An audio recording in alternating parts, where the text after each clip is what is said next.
এই যে একা একা চলাফেরা করছেন, জীবন নিয়ে শঙ্কায় ভুগেন না কখনো? যে আমার পরিবার সবাই তো, আমি আমার মাকে বলেছি যে দেখো, মানে আমরা যে লড়াই নেমেছি, আমার একটা মনে হয় কি কোনো রাজনীতিবিদের না বাসায় মৃত্যুটা হইতে পারে না, এটা কোনো ভালো মৃত্যু না।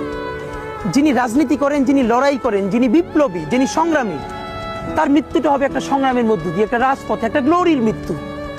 আমি তো ভীষণভাবে প্রত্যাশা করি, আমি ছোটবেলা থেকে এই স্বপ্নটা দেখি, অনেক জায়গায় বলেছি যে একটা তুমুল মিছিল হচ্ছে অন্যায়ের বিরুদ্ধে, সেই মিছিলের সামনে আমি আছি, কোনো একটা বুলেট এসে আমার বুকটা হয়তো বিদ্ধ করে দিয়েছে, এবং সেই মিছিলে আমি হাসতে হাসতে আমি শহীদ হয়ে গেছি।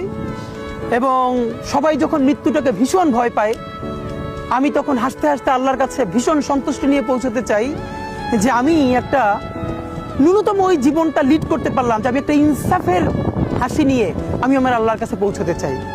সুতরাং আগামী 50 বছর বাঁচলাম, কোনো ইম্প্যাক্ট তৈরি হলো না আমারে দিয়ে, দেশের জন্য, রাষ্ট্রের জন্য, উম্মার জন্য, জাতির জন্য। কিন্তু আমি ধরেন 5 বছর বাঁচলাম, সেটার মধ্য দিয়ে যদি আগামী 50 বছরের ইম্প্যাক্ট তৈরি হয়, তাহলে অনেকদিন বেঁচে থাকায় কি সাফল্যের বলেন? শহীদ প্রেসিডেন্ট জিয়াউর রহমান কয়টা দিন বেঁচেছেন, কিন্তু ভাবেন আজকে পর্যন্ত উনি আমার অনুপ্রেরণা। হাঁটতে হাঁটতে আমার পা ফুলে যায়।